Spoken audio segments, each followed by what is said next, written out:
Bom dia, Mabookers! Novo dia de leitura, gente, aqui fixando o nosso hábito da leitura, né? Então, isso aqui é um exercício, né, para a gente aprender, primeiro, a estudar o livro, segundo, para a gente ter a metodologia na prática, muitas delas, né? A gente dá uma pincelada aqui para mostrar para vocês como é que são os insights, como é que é a cabeça, como é que é a referência cruzada, como é que a gente não lê um livro, mas a gente estuda um livro, a gente vai muito além. Vide a aula de ontem, que a gente praticamente não leu nada, né? A gente pegou conceitos centrais que o livro já está fornecendo, e aqui, olha, eu estou lendo pelo PDF, a gente está na página 21 de 211. Só que 211 tem as páginas iniciais de capa, título, índice, etc. e tal. Então a gente está em menos de 10%, na verdade, deve estar ali 8, 9% ali de leitura do livro. E a gente já parou para fazer o entendimento do que é o título, então o que é a grande magia para a autora, com textualizamos e conceituamos isso. Isso é muito importante, você se perguntar, atingir de pergunta o título. Então, como? Por quê? O quê? Para quê? Por que essa urgência? Não é porque agora, né? Como a autora entende isso, né? Então, nesse caso, entende a grande magia, como ela conceitua a grande magia, né? Essas são algumas perguntas para você bombardear todos os livros, né? Todos os livros. Vamos supor, livro do Desassossego, do Fernando Pessoa. Por que desassossego? O que é desassossego para o Fernando Pessoa? Né? Como ele define isso? Como esse desassossego ele é apresentado no livro, né? Então, assim, essas são as mínimas perguntas que a gente faz sobre a capa do livro. O que e como. Às vezes a gente faz, por que agora, né? Por que essa urgência agora, né? Mas é isso, a gente sempre começa o livro questionando o título, por mais bobo que ele seja, né? Por mais assim, autoexplicativo que ele seja, a gente quer entender aquilo pro autor. Então a gente começou aí. Depois a gente começou a estudar. Então a gente fala de referências cruzadas, conceitos, né? A gente fala de filosofia, de psicologia, né? De análise, de experiência própria e etc. E depois a gente começou a ler ali, quase com 10%. O que que a gente fez? A gente parou um dia que a gente não leu ontem, né, para entender os conceitos principais. Foi apresentado o conceito de medo, né, o conceito de coragem, o conceito de sucesso, né? Então, vamos entender isso. E entender na etimologia, na raiz da origem da palavra, isso que é etimologia, o conceito para o autor, conceito aprofundado e as referências cruzadas. Então, a gente saiu ontem entendendo e definindo tudo isso. Porque eu sei o que é sucesso, eu sei o que é coragem, mas às vezes eu não sei de fato. Eu entendo, sabe? Mas eu nunca sentei para entender de fato. Então, sem mais delonga, a gente vai pegar aqui e continuar aqui. Eu vou colocar só um pouquinho mais para cá para eu não ficar em cima do título. Então, pega o seu cafezinho e vamos começar a ler sem mais delongas. Essa foi uma introdução. Começou a obra aqui. Espero que não atrapalhe a gente, tá? Para que defender nossas fraquezas? Então, ontem a gente falou sobre o medo, né? Antes de ontem, a lista dos medos, né? E aí, ontem, as definições. Então, gostaria de esclarecer que a única razão que me permite falar com tanta autoridade sobre medo é conhecê-lo intimamente. Conheço cada centímetro do medo, da cabeça aos pés. Durante toda a minha vida, fui uma pessoa medrosa, já nasci apavorada. Não estou exagerando. Pergunte a qualquer parente meu e ele confirmará que eu era uma criança excepcionalmente assustada. Minhas memórias mais antigas são de medo, assim como praticamente todas as memórias que vêm depois. Quando criança, tinha medo não apenas dos perigos legítimos e comumente reconhecidos na infância, né? Porque tem os medos comuns, né? Do escuro, estranhos, da parte funda da piscina, do bicho-papão, da parte de baixo da cama, né? Tem isso. Mas também de uma longa lista de pessoas completamente inócuas, de neve, de babás perfeitamente inofensivas, de carros, de barquinhos, de escadas, da Vila Sésamo, do telefone, dos jogos de tabuleiro, do mercado, das folhas da grama afiada, de absolutamente qualquer situação nova, de qualquer coisa que eu usasse se mexer, etc, etc, etc. Então, aqui tinha, na verdade, tinha um quadro a ser tratado, né, gente? Porque é normal a criança sentir um certo tipo de medo com certas coisas. Acho que todas têm. O mundo, né, é muito novo, é muito questionamento. Agora, de tudo assim nesse sentido aqui, né, precisaria de uma atenção mais atenta assim dos pais, dos professores e tal para adressar esses medos naquela época. Eu era uma criatura sensível e facilmente traumatizável. Me debulhava em lágrimas qualquer perturbação em meu campo de força. Meu pai irritado, ó, você já vê. A gente comentou muito rapidamente, irritado. Já vê que o pai, ele não tá atento e empático à situação, né? Ele devia até piorar a situação. Costumava me chamar de Maria Medrosa. Então, ainda apelidava, fazia um bullying nela. Certo verão, quando eu tinha 8 anos, fomos ao litoral de Delaware e o mar me deixou tão perturbada que tentei convencer o meu pai a impedirem todas as pessoas na praia de entrar na água. Isso aqui já tá too much, mas deveria ter sido adressado.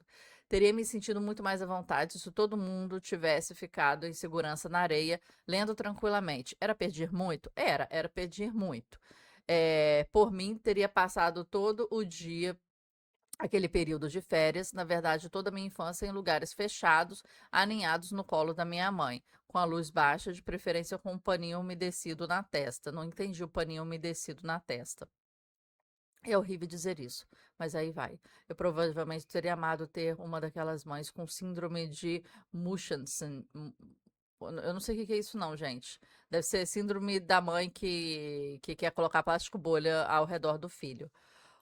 Por procuração, que se mancomunasse comigo e fingisse que eu estava eternamente doente, fraca e morrendo.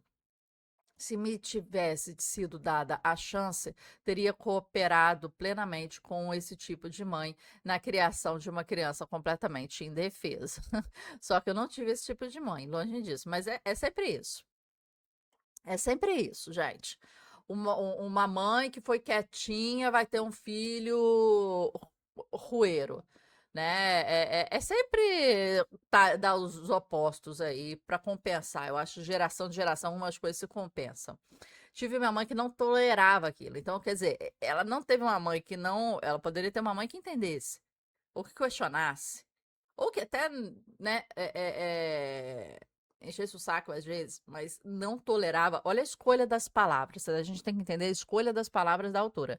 Não tolerar, ainda mais uma figura de autoridade naquele local, mãe, pai, né, dentro da casa, é não permitir que isso aconteça. Mas não permitir que você aconteça sendo irritado é uma coisa diferente do que não permitir que aconteça, entendendo aquilo, tratando, adressando, sendo empática, trabalhando, onde tiver que trabalhar, se é o psicólogo, se é, né, qualquer outro tipo de acompanhamento. Então, olha as palavras que são usadas, elas dizem mais às vezes do que as frases, tá? Não tolerava um minuto do meu drama. Ó, ainda o que é provavelmente a melhor coisa que poderia ter me acontecido. Minha mãe cresceu em uma fazenda de Minnesota, filha de imigrantes escandinavos durões, e não estava disposta a criar uma chorona. Não sob a supervisão dela. Minha mãe tinha um plano de acabar com o meu medo, que era cômico de tão simples. Sempre me forçava a fazer o que eu mais temia. Então, pronto. Tá com medo do mar? Entra lá agora. Tá com medo da neve? Pode pegar a pá. Não consegue atender o telefone? Agora você é oficialmente encarregada de atender o telefone da casa. Não era uma estratégia sofisticada, né? Mas era persistente. Acredite. Eu bem que tentava resistir. Chorava, fazia cara feia, fracassava deliberadamente, recusava-me a progredir e ficava para trás, me arrastando e tremendo. Fazia quase qualquer coisa para provar que era, de fato, física e emocionalmente frágil. Ao que minha mãe respondia: não, não é não. Isso aí tá legal. né? Não, não é frágil, não, vai fazer. Passei anos lutando contra a fé inabalável da minha mãe, na minha força e nas minhas capacidades. Então, certo dia, em algum momento da adolescência, finalmente percebi que aquela batalha que eu tinha travado era muito estranha. Defendendo minha fraqueza, era aquilo mesmo que eu queria concentrar todos os meus esforços. É como dizem, gente, tá com barulho de obra, eu vou fechar a janela para não atrapalhar a gente, tá? Um segundo que eu vou pausar aqui. Pronto, fechei a janela, espero que esteja melhor.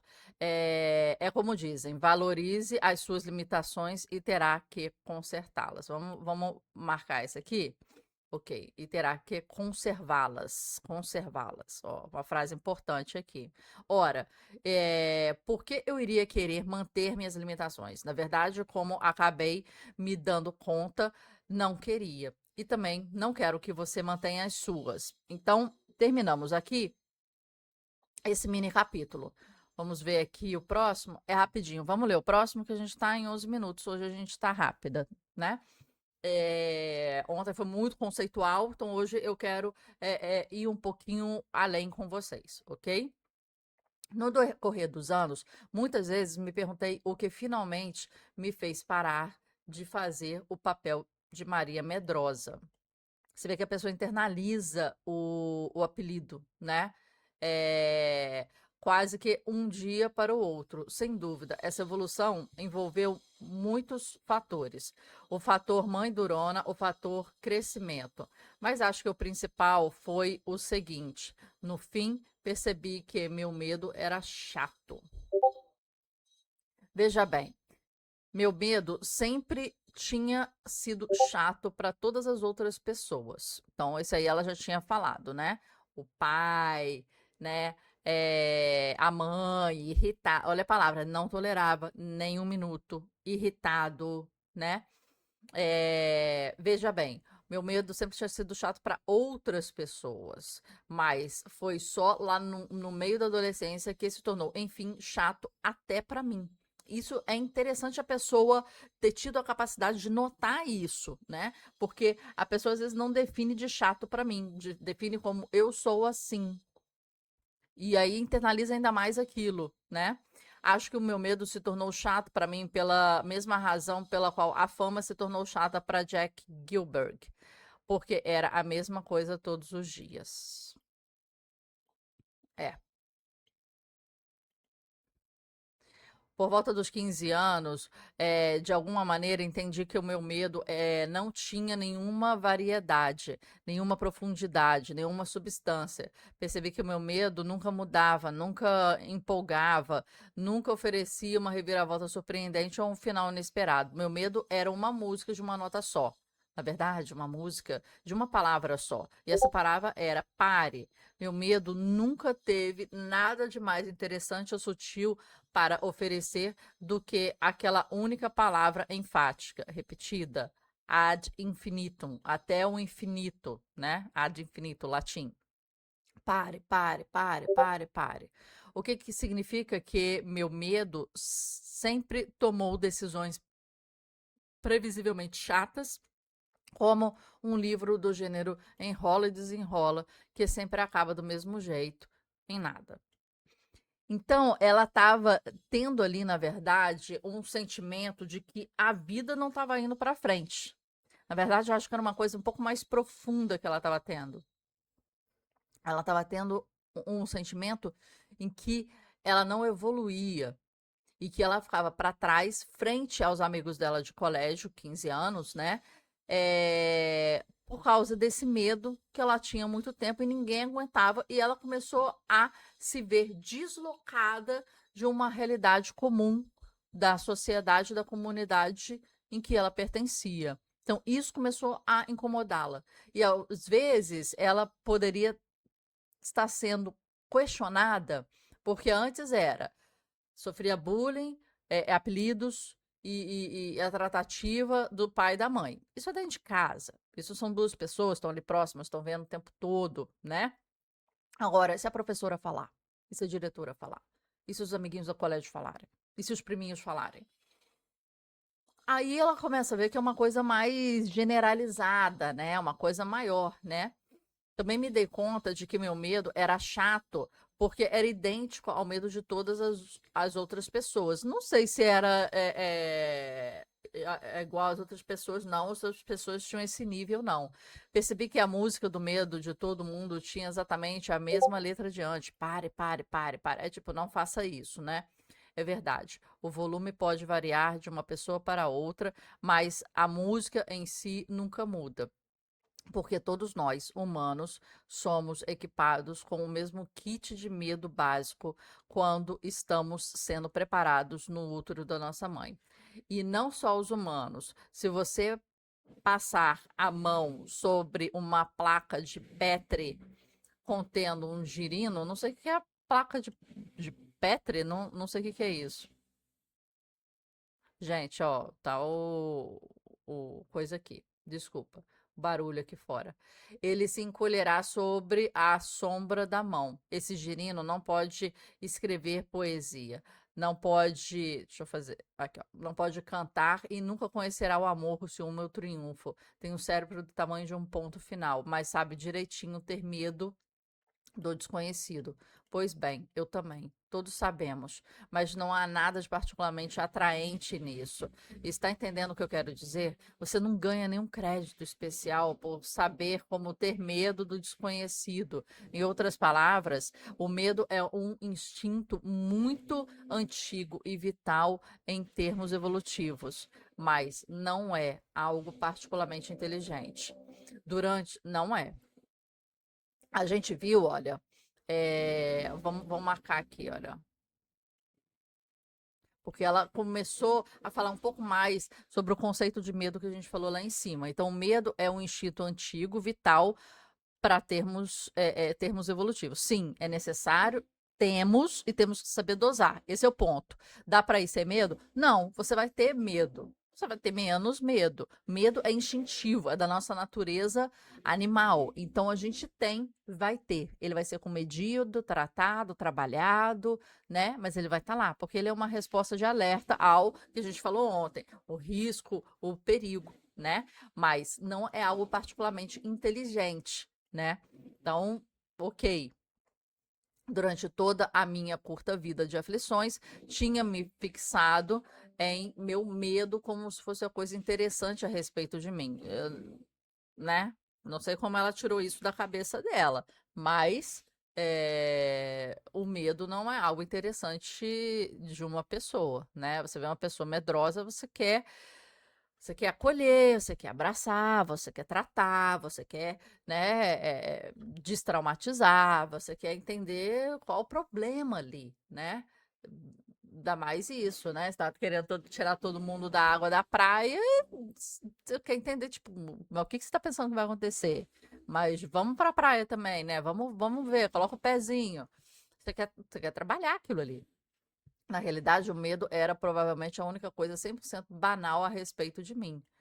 Não acho que seria banal, não, mas também não acho que seria super valorizado e nem banalizado. Ela foi de 8 a 80 aqui. Na verdade, isso tá no meio, né? As pessoas tendem a se achar a última bolachinha, jujuba vermelha do pacote ou um farelo do biscoito, né? Cara, não é esse duelo, né? Você pode, muito possivelmente, você não é a última jujuba vermelha do pacote. Não sei nem se vocês gostam da vermelha ou da laranja, ou da verde, ou da azul, etc, né? Mas você não tem que se achar o farelo do biscoito no final do pacote, né? Há uma gama muito forte entre uma coisa e outra. E a gente, normalmente, quando a gente nós nos adjetivamos, a gente costuma, né, a deixar nos extremos, né? Tinha dentro de mim uma criatividade original, uma personalidade. Ih, deixa eu voltar aqui para vocês. Uma personalidade original, sonhos, perspectivas, aspirações originais. Mas não havia nada de original no meu medo. não era nenhuma espécie de objeto artesanal raro, não passava de um artigo produzido em massa disponível na prateleira de qualquer grande supermercado. Sim, mas tudo é um grande supermercado. Nós somos 8 bilhões de pessoas no mundo. Então, comum. Por isso que os filmes, os livros, os clássicos, as atenções, etc., elas falam de coisas comuns. É o medo, é a solidão, é a falta de atenção, é, é o trauma, né? É a insegurança, a aflição. Invariavelmente, a gente consegue se identificar em um personagem ou outro, em uma história ou outra, porque nós somos muito comuns, na verdade, né? Você vai na esquina, na outra família, acontece coisa parecida. Tem sempre. Olha, eu falo que eu tenho teorias para mim, por exemplo. É claro que teorias e regras, elas são falhas, né? As regras não são 100%. Tem sempre o fora da regra, né? Por exemplo, eu tenho uma teoria particular, isso aí é particular meu, hein, gente? Isso aí não é nada de estudo, não. Mas é que eu observo na minha vida. Que vamos supor, o irmão mais velho. Aí pensa aí, se você é mais velho, como é que você tem irmão, você não tem, você é mais velho, você é do meio, você é caçula. Pensa aí. Mas a minha teoria pessoal, e aí tô falando, né, que sou eu. A minha teoria pessoal fala o seguinte: o irmão mais velho, nesse caso eu sou a mais velha, é, normalmente é mais quieto, pega mais as responsabilidades pelos pais. Então, ainda mais quando os pais envelhecem e tal. Ou pega mais as dores durante a infância e a juventude, né? É, se tem algum tipo de traição, se tem algum tipo de perda de trabalho, dificuldade salarial, o mais velho ele pega as dores dos pais mais facilmente para ele. E aquilo internaliza de uma certa forma que não internaliza nos outros. É, ele normalmente é mais inteligente, ele é mais leitor, ele é mais quieto, ele é mais observador, ele é mais inteligente. Agora, o caçula, vamos pular o do meio. O meio é um mix aí, né? O caçula, ele não é o mais inteligente, mas ele é o mais esperto. Ele é o mais sagaz. Entende a diferença de inteligência?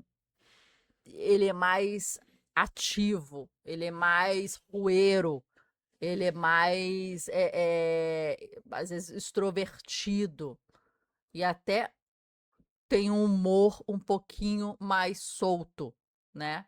Então, essa é a minha teoria da inteligência e da esperteza. Não esperteza para o mal, né? Esperteza, sagacidade, né? São inteligências diferentes.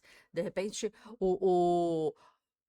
não como padrão, mas o mais velho seguiria uma carreira pública, faria os testes, as provas, passaria em concursos e etc, né? Faria tudo by the book, tudo certinho, né? Passaria no trabalho, faria galgando carreira e não sei o quê.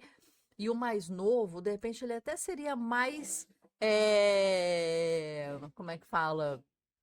Mais rico, mas porque empreendeu, tentou isso, tentou aquilo, fez parceria, fez sociedade, começou um negócio, começou outro, mas depois engatou, né? Então, são perfis diferentes, né? Não sei se na sua casa é assim ou não, né? Mas aí o medo, ele pega de maneira diferente para um e para outro, né?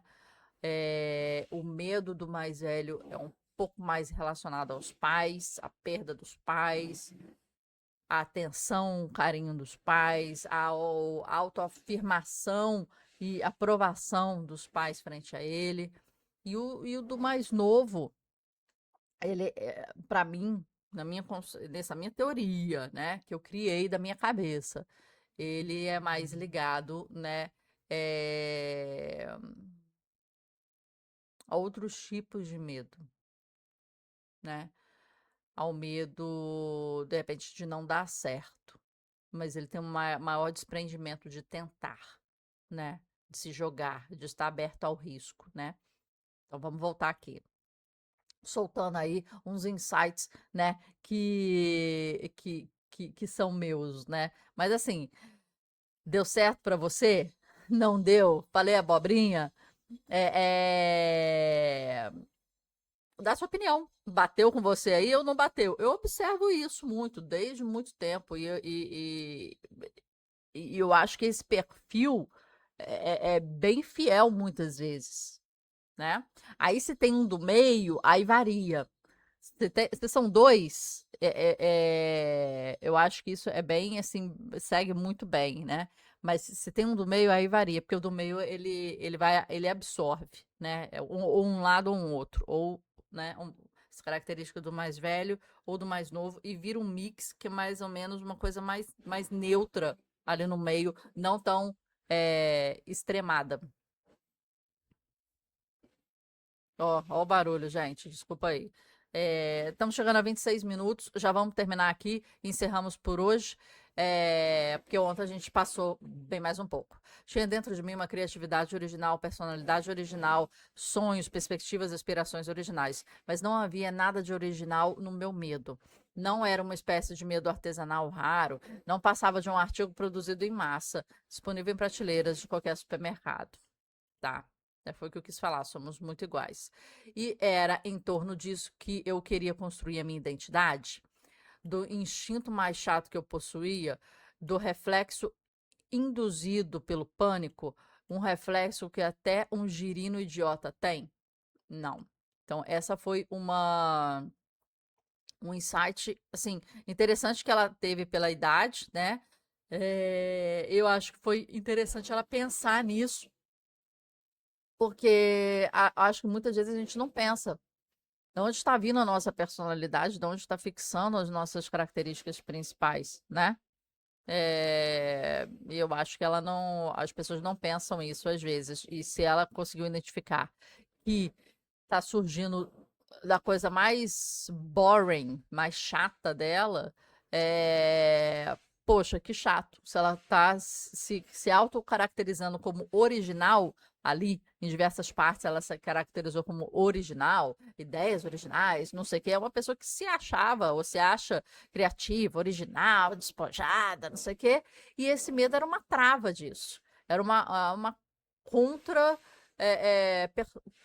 personalidade, né? Que ela tentava ir para um lado com a personalidade, e isso era uma trava para isso, né? Mas é isso, minha gente. Ficamos por aqui. Espero que vocês tenham gostado dos insights de hoje. O exercício de hoje é aqui. Vamos voltar aqui. Calma aí. O exercício de hoje é: da onde está surgindo o seu traço de identidade mais constitutivo? Tá surgindo da sua coragem, tá surgindo desses itens que ela falou aqui, né? Criatividade, sonhos, perspectivas, aspirações, tudo original, ó. Original, original, original. Para uma escritora colocar 3 originais numa frase é porque realmente tá se achando original. Então, original aí de peso, né? Ou foi traduzido assim, não era essa palavra inicialmente, né? Mas da onde está surgindo a sua característica mais constitutiva da sua identidade pessoal? É algo positivo ou negativo? É algo que você tem vergonha, que esteja assim, massificado numa prateleira, supermercado, ou é algo que é identitário seu, que é a sua digital? Fala aí pra gente. Pensa hoje, dorme pensando nisso, que esse é o exercício de hoje. Ok, pessoal? Lemos por hoje. Até amanhã. Obrigadíssima!